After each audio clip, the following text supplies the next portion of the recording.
Friends, ఇప్పుడే అందిన వార్త. వేసవి సెలవులు ప్రకటించిన సర్కారు ఎన్ని రోజులు అంటే లేటెస్ట్ అప్డేట్ అయితే వచ్చిందనమాట. వీడియోని స్కిప్ చేయకుండా పూర్తిగా చూడండి, కంప్లీట్ ఇన్ఫర్మేషన్ అయితే అర్థమవుతుంది. మరోసారి ఛానల్ వస్తే తప్పకుండా సబ్స్క్రైబ్ చేసుకొని చూస్తున్నారు కదా, లైక్ చేయడం మర్చిపోతున్నారు. వెంటనే లైక్ చేయండి. వీడియోలకి అయితే వెళ్ళిపోదామండి. రాష్ట్ర వ్యాప్తంగా ఎండలు రోజు రోజుకు తీవ్ర రూపం దాలుస్తూ ఉన్నాయి. ఉదయం 7 గంటల నుంచి సూర్యుడు మండి పడుతూ ప్రజలను ఇబ్బందులు గురి చేస్తున్నాడు.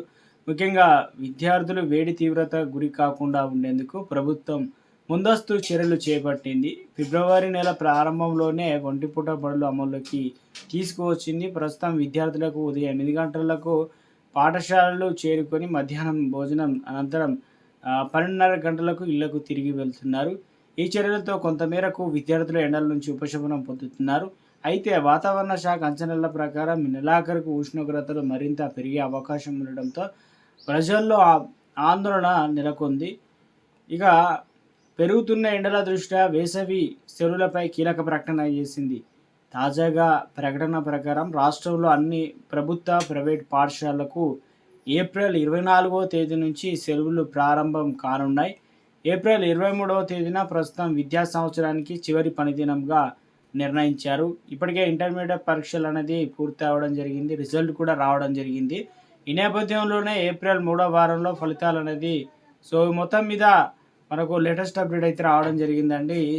ఎందుకంటే ఏప్రిల్ 23న చివరి పనిదినంగా సందర్భంగా పాఠశాలలో పేరెంటింగ్ మీటింగ్ నిర్వహించి విద్యార్థులకు ప్రగతిపై చర్చించనున్నారు.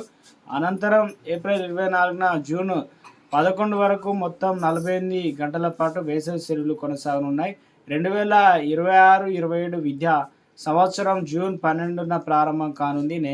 నిర్ణయం నేపథ్యంలో తల్లిదండ్రులు తమ స్వగ్రామాలకు వెళ్లేందుకు ముందుగానే ట్రైను, బస్సు టికెట్లను బుక్ చేసుకుంటున్నారు. మరోవైపు సెలవులకు ముందే సిలబస్ పూర్తయ్యేలా చర్యలు తీసుకోవాలని ప్రభుత్వం పాఠశాల యాజమాన్యాలకు సూచించింది.